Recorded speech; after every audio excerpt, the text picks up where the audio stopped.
Continuar con nuestro estudio en Romanos. Hoy vamos a estar en el capítulo 9. Si Dios permite, vamos a estar 9, 10 y 11.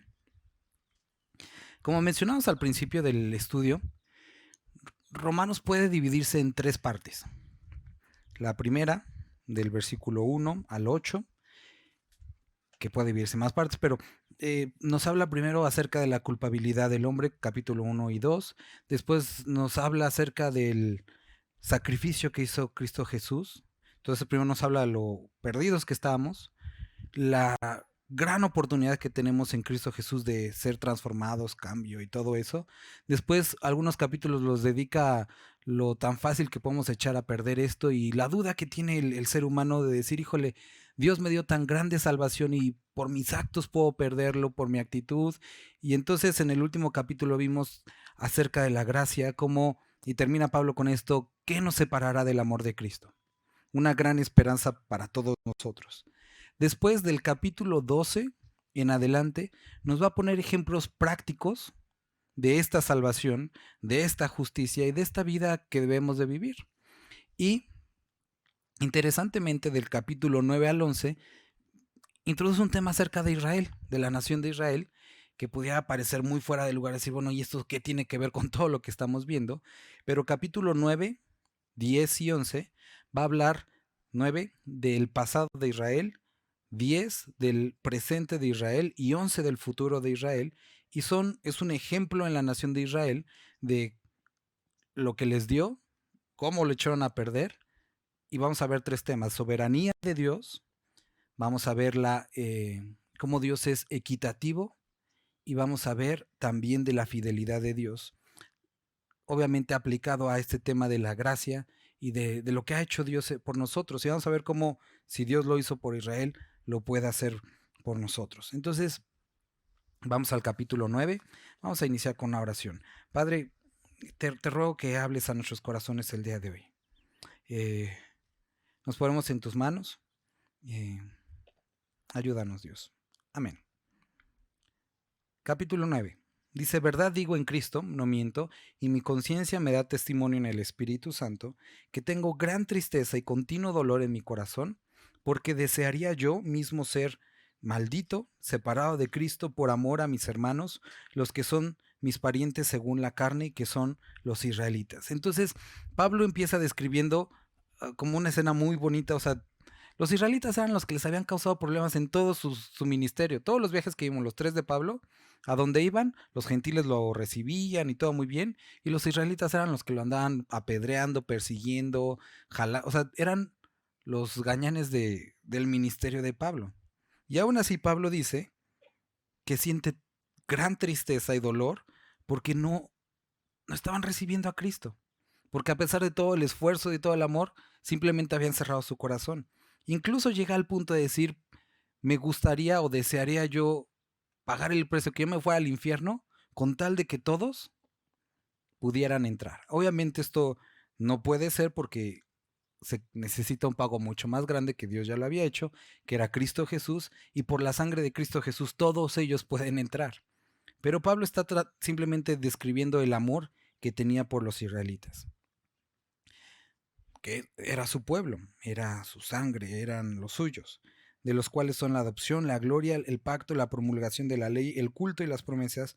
A ellos también pertenecen los patriarcas, de los cuales según la carne vino Cristo, el cual es Dios sobre todas las cosas, bendito por los siglos. Amén. Entonces, primer capítulo va a hablar de la soberanía y del pasado de Israel. Empieza diciendo, siento tristeza de ver cómo ellos tuvieron el privilegio de recibir la ley, de ver las maravillas de Dios, que sobre su templo estuviera un fuego, que era la presencia de Dios, la demostración a través de todos los actos que Dios tuvo, cómo los rescató, les abrió el Mar Rojo, el Jordán, el maná, y empieza a describir todas las cosas que les dio la ley, el culto, las promesas, pero aún así, aún de todas estas cosas, su corazón por alguna situación está endurecido.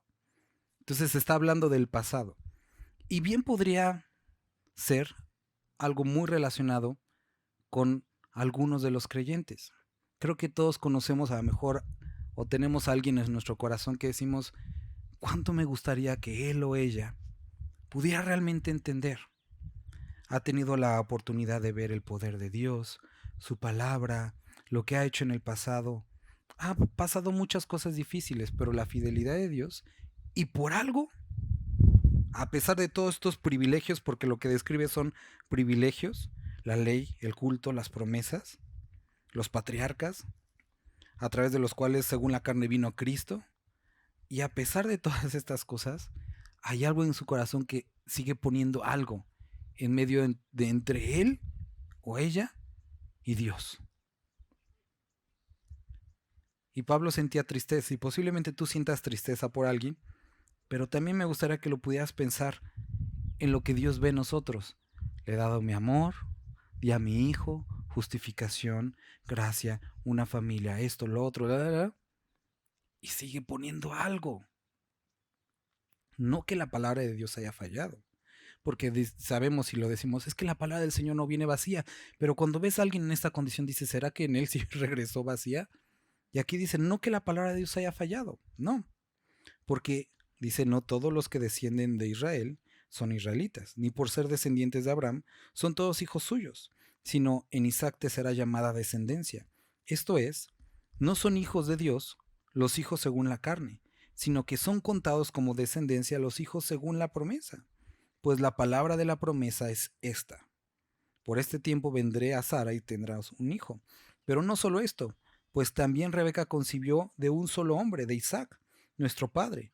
No había aún nacido, ni había hecho aún ni bien ni mal, para que el propósito de Dios conforme a la elección permaneciera, no por las obras, sino por el que llama, cuando Dios le dijo a Rebeca, el mayor servirá a menor, como está escrito, a Jacob amé, mas a Esaú aborrecí. ¿Qué pues diremos? ¿Hay injusticia en Dios? Y ahorita va a escribir por qué dice de ninguna manera. Pues a Moisés dice, tendré misericordia del que yo tenga misericordia, y me compadeceré del que yo me compadezca. Así que no depende del que quiere, ni del que corre, sino de Dios, que tiene misericordia, porque la Escritura dice, al faraón, para esto mismo te he levantado, para mostrar en ti mi poder, y para que mi nombre sea anunciado por toda la tierra, de manera de que de quien quiere tiene misericordia, y al que quiere endurece. Vamos a leer también 19. Pero me dirás, ¿por qué pues sin culpa? ¿Quién ha resistido su voluntad? Pero tú, hombre, ¿quién eres para que alterques con Dios? Dirá el vaso de barro al que lo formó, ¿por qué me has hecho así? ¿Acaso no tiene potestad el alfarero sobre el barro para hacer de la misma masa un vaso para honra y otro para deshonra? Está describiendo lo siguiente.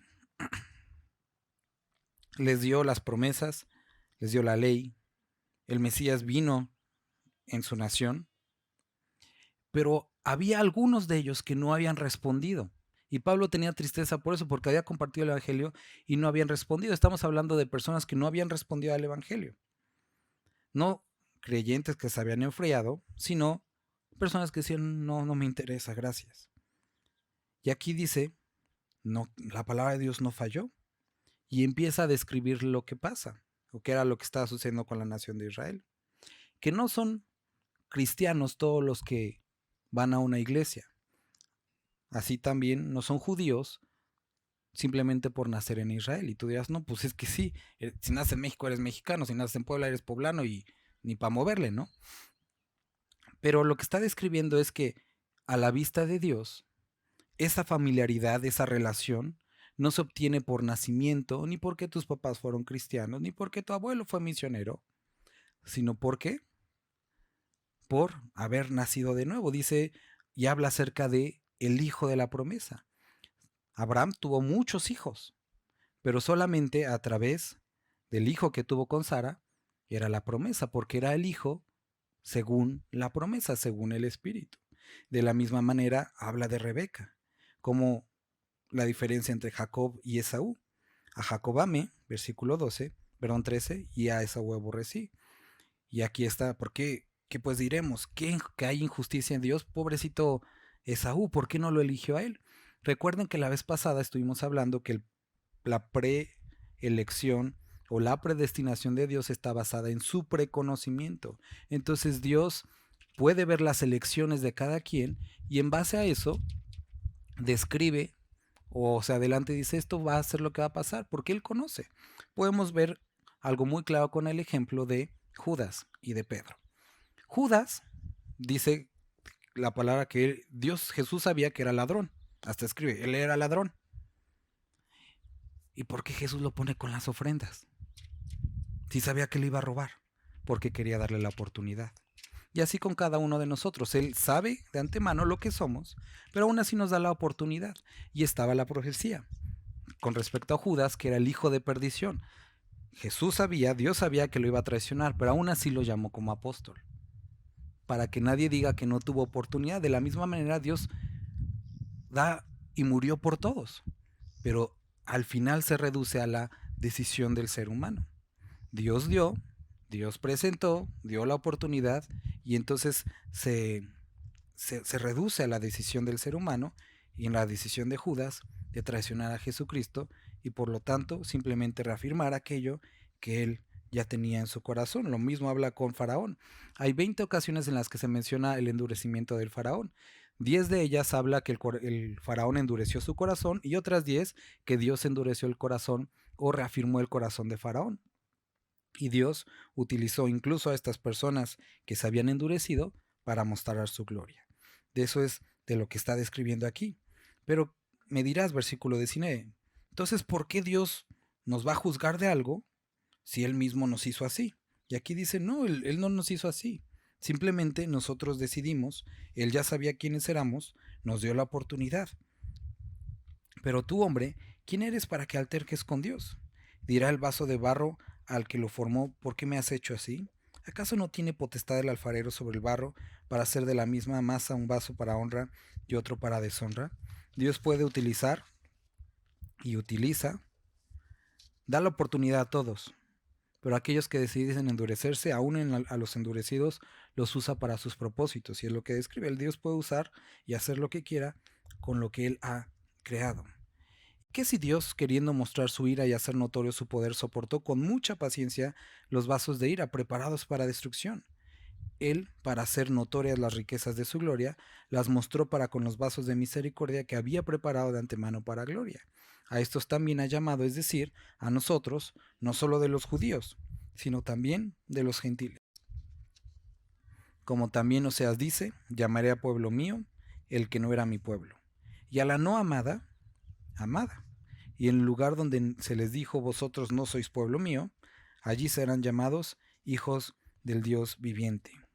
También Isaías proclama acerca de Israel, aunque el número de los hijos de Israel fuera como la arena del mar, tan solo el remanente será salvo, porque el Señor ejecutará sus sentencias sobre la tierra con justicia y prontitud. Y como antes dijo Isaías, si el Señor de los ejércitos no nos hubiera dejado descendencia, como Sodoma habríamos venido a ser, y Gomorra seríamos semejantes. Entonces, este primer capítulo, lo que está diciendo, o de lo que está hablando, habla de la soberanía de Dios, cómo Dios en su soberanía, en su amor, dio la oportunidad a la nación de Israel, los eligió de entre todos los pueblos, les dio sus leyes, mandó al Mesías, las promesas, y a pesar de todo eso que les dio, algunos decidieron simplemente no caminar.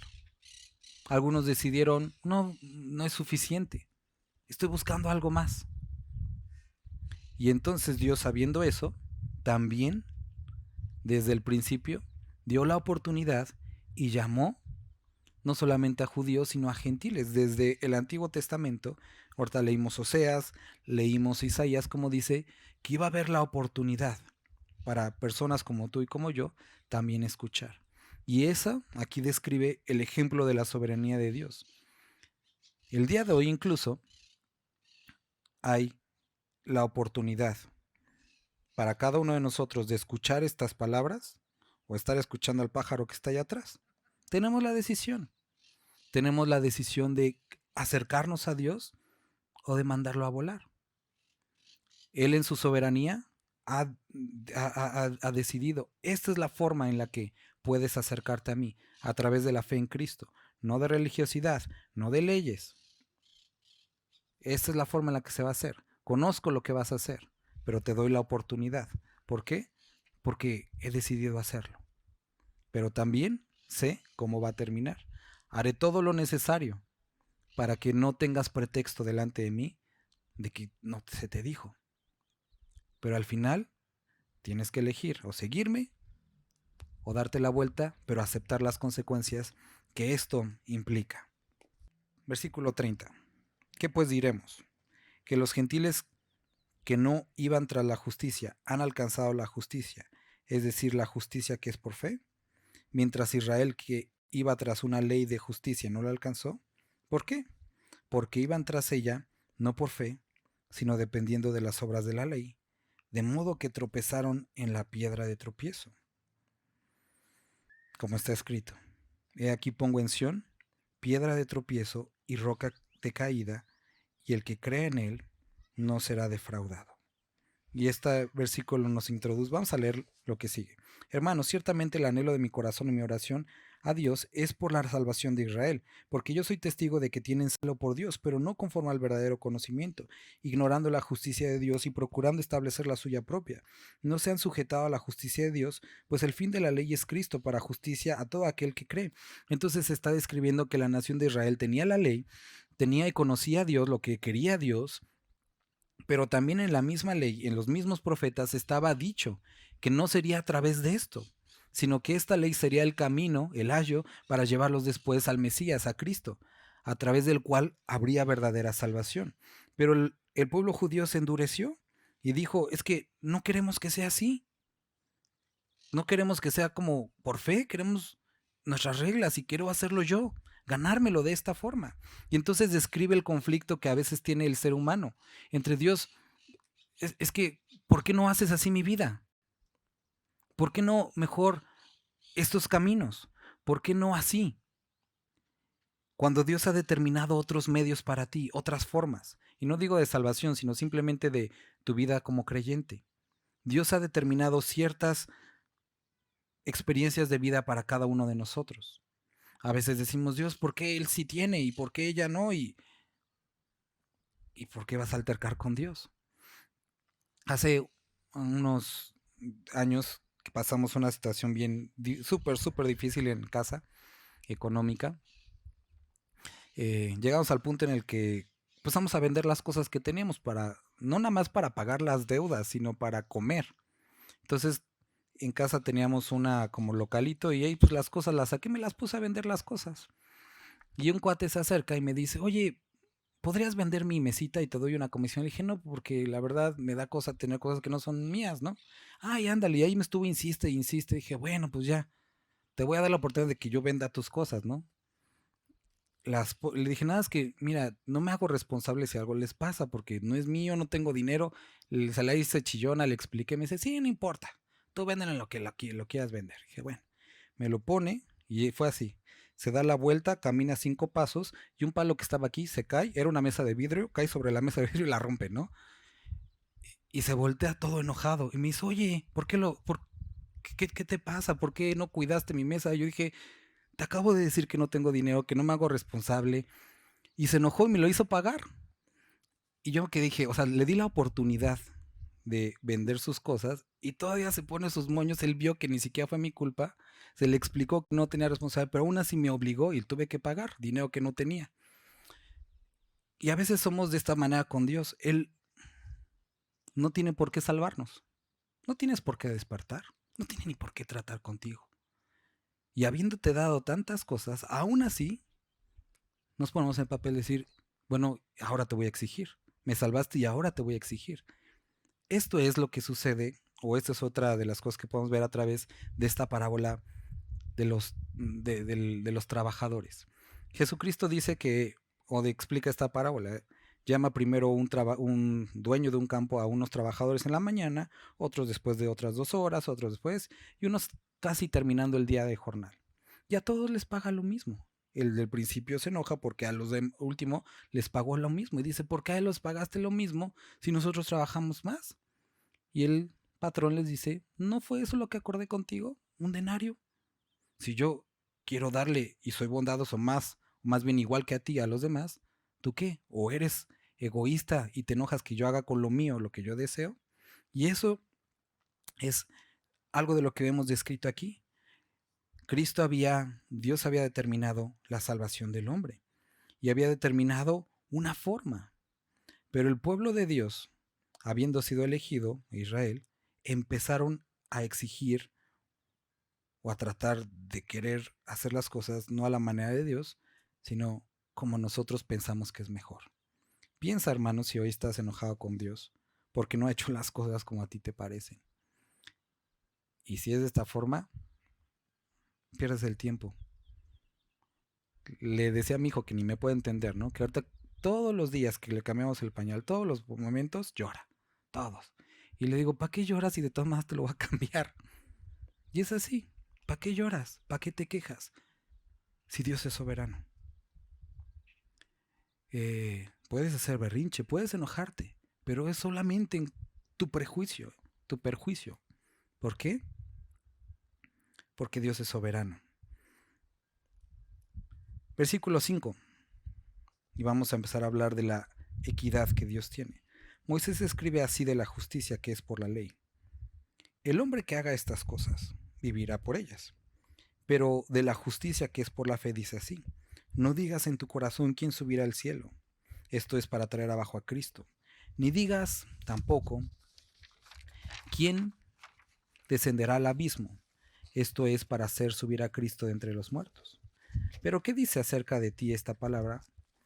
¿Qué dice? Cerca de ti está la palabra en tu boca y en tu corazón. Esta es la palabra de fe que predicamos. Que si confiesas con tu boca que Jesús es el Señor y crees en tu corazón que Dios lo levantó de entre los muertos, serás salvo, porque con el corazón se cree para justicia, pero con la boca se confiesa para salvación. La nación de Israel estaba empeñada en sus leyes, tradiciones y sacrificios, y que de esta manera necesitaban ser salvos. Y Cristo, Dios había determinado desde el inicio la salvación por fe. ¿Por qué? Porque esto saca al hombre de la ecuación. Y no se trata de lo que tú puedas hacer por él, sino lo que él ha hecho por ti. Y el día de hoy es exactamente lo mismo. Algunos dicen, necesitamos algo intelectual, necesitamos un mayor conocimiento más elevado. Y otros dicen, cuando dice, ¿quién bajará? Misticismo. Estas obras, dejar de comer lo siguiente, esta experiencia la otra. Y Dios ha determinado que es a través de fe, tanto tu salvación como tu justificación, como tu santificación es a través de la fe. Y a veces seguimos requiriendo a Dios decirle, es que debe de ser así, es que a mí me gustaría que fuera de esta forma, me gustaría que mi vida sucediera así, que tú me trataras así, que yo pudiera hacer esto por ti. Dios dice, no, es de esta forma. Una relación conmigo, genuina, transparente, pero es que eso es muy sencillo. Es que así es como Dios lo ha determinado. Lee la Biblia, relaciónate con Él, obedece lo que estás leyendo y Él va a hacer las demás cosas. Pero ¿qué hago con mi carácter? ¿Qué hago con mi familia? Eso lo hace Dios.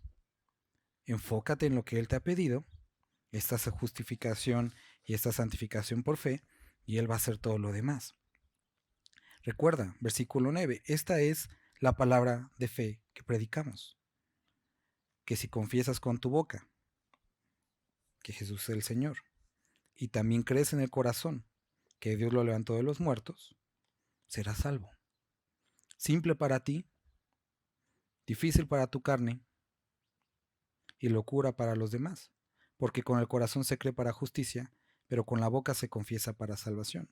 La Escritura dice, todo aquel que en él cree no será defraudado, porque no hay diferencia entre judío y griego, pues el mismo que es Señor de todos es rico para con todos los que lo invocan, ya que todo aquel que invoque el nombre del Señor será salvo.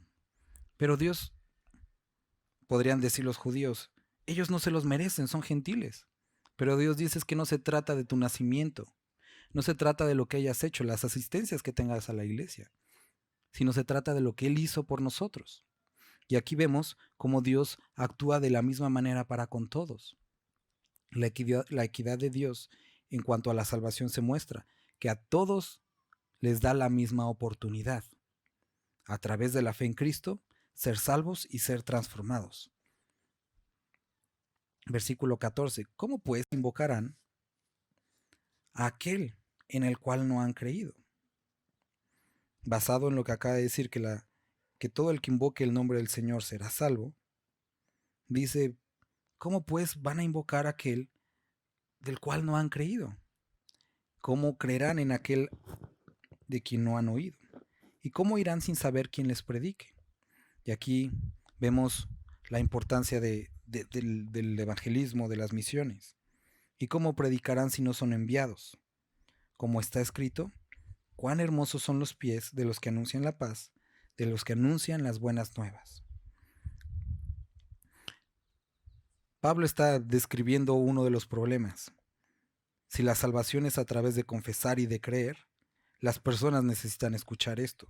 Si para poder ser salvos necesitan invocar el nombre del Señor, ¿cómo lo van a invocar si no hay alguien en el que les predique? Y dice, cuán hermosos son los pies de los que anuncian la paz. Hemos sido enviados para poder transmitir estas buenas nuevas. Versículo 16, pero no todos obedecieron el Evangelio, pues Isaías dice, Señor, ¿quién ha creído nuestro anuncio? Así que la fe es por el oír, y el oír la palabra de Dios. Y aquí empieza a reducir más el presente de Israel. El problema con Israel, y si tienes alguien, o si alguien aquí se llama Israel, no estoy diciendo tu problema, con la nación de Israel, era el siguiente. No era la falta de haberlo escuchado, de que alguien se los dijera, porque hubo muchos profetas, así como posiblemente en tu vida mucha gente te ha hablado de algo. El problema es que no has querido escuchar. Y aquí dice el problema con la nación, el presente problema de la nación de Israel no es que no haya quien les haya dicho, sino que no han querido escuchar, porque la fe viene por el oír, y el oír ¿qué? La palabra de Dios. Puedes estar escuchando, o más bien puedes venir, puedes tener exposición a personas creyentes, pero si no quieres escuchar y poner por obra, entonces no va a haber fe en tu vida. Pero yo pregunto, y vuelvo a reducir más el problema, ¿acaso no han oído? ¿Será que la nación de Israel no ha oído? Antes bien, por toda la tierra ha salido la voz de ellos, y hasta los fines de la tierra sus palabras. También pregunto, ¿no ha conocido esto Israel? Primeramente Moisés dice, yo os provocaré a celos con un pueblo que no es pueblo, con pueblo insensato os provocaré a ira. E Isaías dice resueltamente, fui hallado por los que no me buscaban, me manifesté a los que no preguntaban por mí. Pero acerca de Israel dice, todo el día extendí mis manos a un pueblo desobediente y rebelde. Dice, el problema de Israel no es que no haya ido nadie a decirle, tampoco el problema es que no hayan escuchado porque sí escucharon, tampoco el problema es que no hayan entendido porque sí entendieron. El problema es que son rebeldes y no quieren cambiar. Y entonces, ¿qué hace Dios? Levanta a otras personas, a los gentiles, para provocar celos a Israel, que es lo mismo que nosotros vemos en el Nuevo Testamento, cuando dice que a lo vil y menospreciado Dios eligió. Posiblemente te has preguntado, ¿por qué está este cuate de frente hablando? Ni habla bien, es medio fachoso, joven, bello. Pero podrías decir, yo podría hacerlo mejor, y posiblemente o seguramente sí. Pero es el mismo punto que está con Israel. Si tú podrías hacerlo mejor, si tienes mejores capacidades, ¿por qué no buscas a Dios y lo haces? ¿Por qué no te has de... O sea, mucha gente me ha dicho, a mí cuánto me gustaría tener tu vida fácil. Llégale, deja tu trabajo, deja las cosas, ve y siga al Señor, llégale. Pero no quieren. No quieren aquellos pasos de fe que Dios le ha pedido a cada uno personal. Algunos son cosas más complicadas, otros cosas sencillas.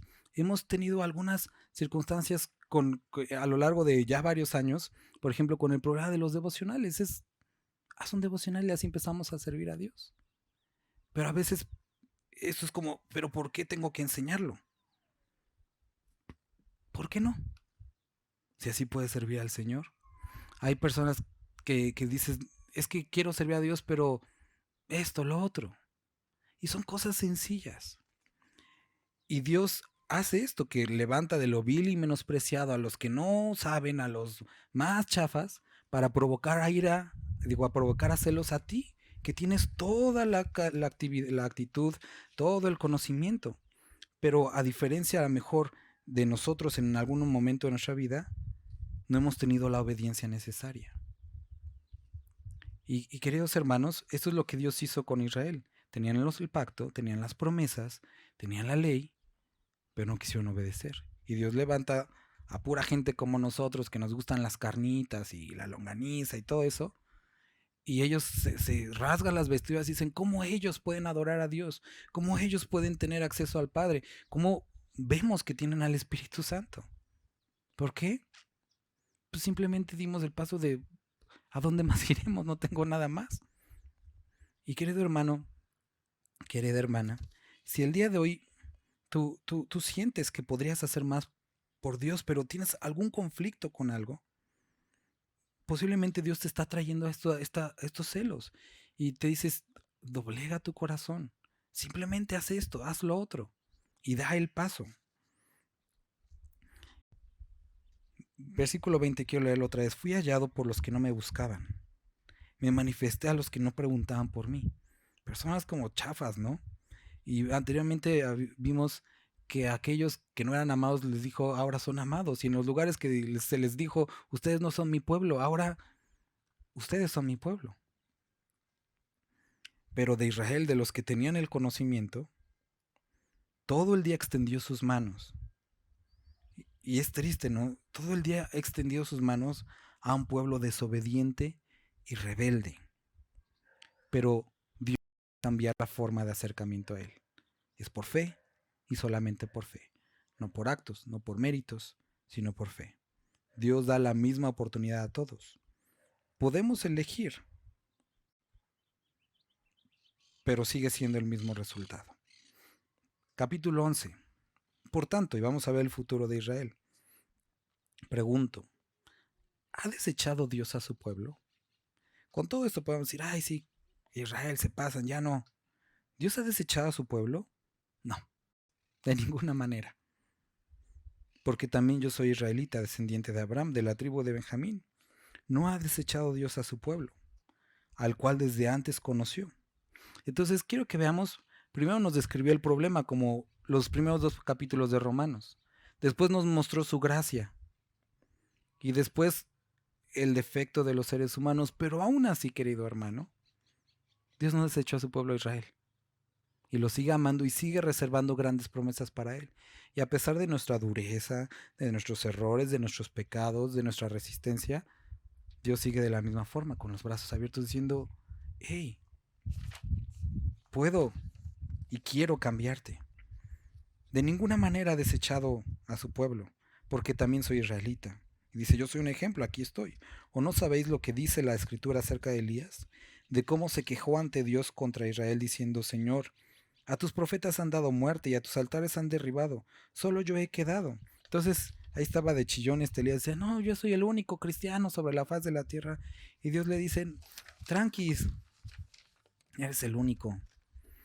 Versículo 4 dice, me he reservado 7,000 hombres que no han doblado la rodilla delante de Baal. Así también aún en este tiempo ha quedado un remanente escogido por la tierra. Y si es por gracia, ya no es por obras, de otra manera la gracia ya no sería gracia. Y si es por obras, ya no es gracia. De otra manera la obra ya no sería obra. ¿Qué pues? Lo que buscaba Israel no lo ha alcanzado, pero los escogidos sí lo han alcanzado, y los demás fueron endurecidos. Como está escrito, Dios les dio espíritu insensible, ojos que no vean, oídos que no oigan, hasta el día de hoy. Y David dice, se ha vuelto su banquete en trampa, en red, en tropiezo y justo castigo. Se han oscurecido sus ojos para que no vean y agóbiales la espalda para siempre. David describe cómo aquello que era un gozo, un privilegio, en su propio caso se ha vuelto su propia trampa. Hay muchas personas que altercan con Dios por sus promesas. Dios, pero me lo prometiste. Sí, pero ahora lo quité. Como en el caso de Abraham. Le prometió un hijo, 20 años lo estuve esperando, y después le dice, te lo quito. Y vemos que Abraham no lo negó. Pero ahí podríamos haber visto si Abraham amaba más a Dios o a sus promesas. Hay personas que han altercado a Dios por sus beneficios. Dios, pero ¿por qué no me das esto? Es un beneficio. Y vemos como a veces hay gente que ama más a los beneficios que a Dios. Hay personas que aman más al servicio que a Dios, al ministerio más que a Dios. Y si Dios lo quita, hay un revuelo. Y entonces aquí está describiendo esto, como en algunos casos aquello que era simplemente un beneficio, una promesa, una bendición, se ha vuelto en tropiezo y justo castigo. ¿Por qué? Porque pusieron sus ojos sobre esto. Versículo 11. Pero yo pregunto, ¿será que los israelitas al tropezar cayeron definitivamente? Vuelve a decir, de ninguna manera, hay oportunidad, al contrario, debido a su transgresión vino la salvación de los gentiles a fin de provocarlos a celos. Y si su transgresión ha servido para enriquecer al mundo y su caída a los gentiles, ¿cuánto más la será su plena restauración? Por lo tanto, cualquier posición jactanciosa en contra de Israel es estar en contra de las palabras de la palabra, porque Dios ama a la nación de Israel, no la ha desechado y tiene planes con ellos. Hablo pues a vosotros, gentiles, por cuanto yo soy apóstol a los gentiles, honro mi ministerio. Pero si en alguna manera pudiera yo provocar a celos a los de mi sangre y hacer salvos a algunos de ellos, porque si su exclusión es la reconciliación del mundo, ¿qué será su admisión sino vida de entre los muertos? Si las primicias son santas, también lo es la masa restante. Y si la raíz es santa, también lo son las ramas. Si, de alguna, si, de al- si algunas de las ramas fueron desgajadas, hablando de los de Israel, y tú, siendo olivo silvestre, has sido injertado en lugar de ellas, y has sido partícipe de la raíz y de la rica savia del olivo, no te jactes contra las ramas. Y si te jactas, recuerda que no sustentas tú a la raíz, sino la raíz a ti. Entonces Pablo está diciendo a los gentiles, no crean o no quieran creerse mejor que los de Israel, porque ustedes fueron introducidos a una familia a la que ellos naturalmente pertenecían. Mira pues la bondad y la severidad de Dios. Y miremos pues la bondad y la severidad. La severidad, ciertamente, para con los de que cayeron, pero la bondad para contigo. Si permaneces en esa bondad, pues de otra manera tú también serás eliminado. Y aún ellos, si no permanecen en incredulidad, serán injertados, pues poderoso es Dios para volverlos a injertar. Si tú fuiste cortado del que por naturaleza es olivo silvestre, y contra naturaleza fuiste injertado en el buen olivo, ¿cuántos más estos, que son las ramas naturales, serán injertados en su propio olivo? Entonces describe cómo Dios, en su bondad, nosotros no siendo nada, nos metió a su familia, pero también de la misma forma a los que naturalmente pertenecían a ella, los sacó. ¿Por qué? Por su dureza. Y dice, si tú te vuelves duro y te alejas, Dios no está jugando. Pero si tú te arrepientes y te acercas, tampoco hay algo que Dios no pueda hacer. No quiero, hermanos, versículo 25, que ignoréis este misterio, para que no seáis arrogantes en cuanto a vosotros mismos. El endurecimiento de una parte de Israel durará hasta que haya entrado la plenitud de los gentiles. Pero luego todo Israel será salvo, como está escrito.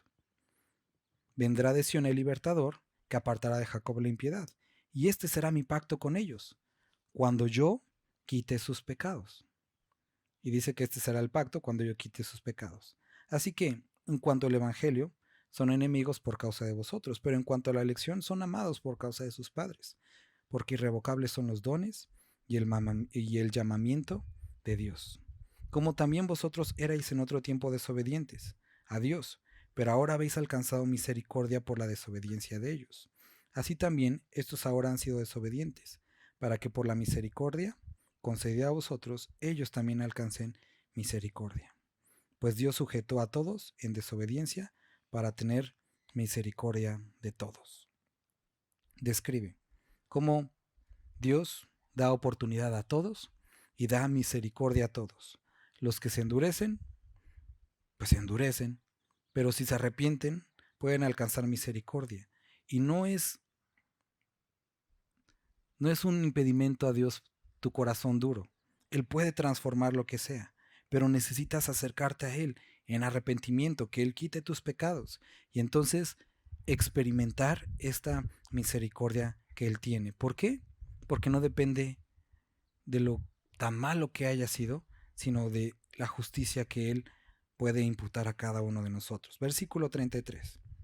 Profundidad de las riquezas de la sabiduría y del conocimiento de Dios. Cuán insondables son sus juicios e inescrutables sus caminos. Porque ¿quién entendió la mente del Señor? ¿O quién fue su consejero? ¿Quién le dio a él primero para que le fuera recompensado? Porque de él, por él y para él son todas las cosas. Hablábamos ahorita en el discipulado, estábamos teniendo esta lección que se llama El centro es Jesucristo, el centro de nuestra adoración. Y hablaba con los hermanos de qué es adoración. Es un conjunto de actos voluntarios que exaltan a Dios y que demuestran el conocimiento que tenemos de Él. Se habla de los ídolos y de los idólatras. Tal como son sus ídolos son ellos, ciegos, mudos. Si tenemos a un Dios vivo, adorémosle como a Él le gusta, como a Él lo ha pedido. La adoración son estos actos, no venir acá, sino lo que hacemos día a día que expresa qué tipo de Dios tenemos y que lo conocemos.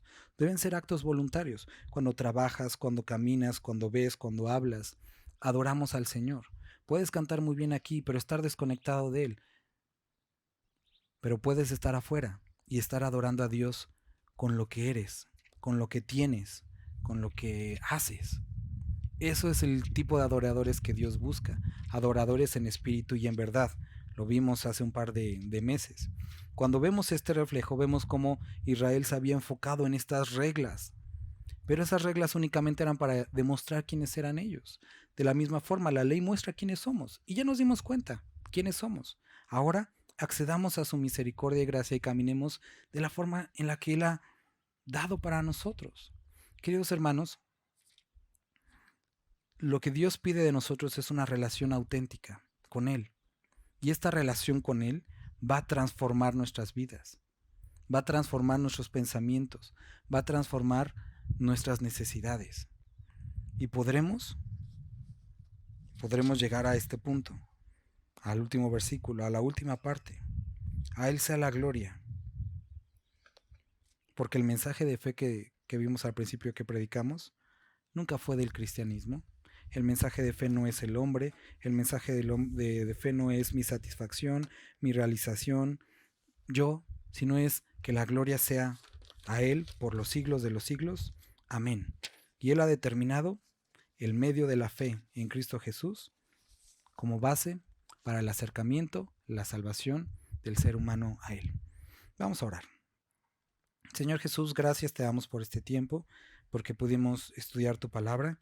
Te ruego que confrontes cada uno de nuestros corazones, si hemos tratado de hacer algo contigo a través de nuestras obras, si nos hemos sentido enojados, frustrados, porque no haces las cosas como nos gustan, Padre, pero tenemos que reconocer que tú eres Señor, que no se trata de nosotros, nunca se trató de nosotros, y gracias porque tú has hecho todo. Ayúdanos a vivir libres, libres del pecado, libres de nosotros mismos, libres en ti, Padre. Gracias te damos, Dios, por este tiempo. Te ruego que tú continúes hablando a cada uno de nosotros y te necesitamos, Dios. Bendito eres. Amén.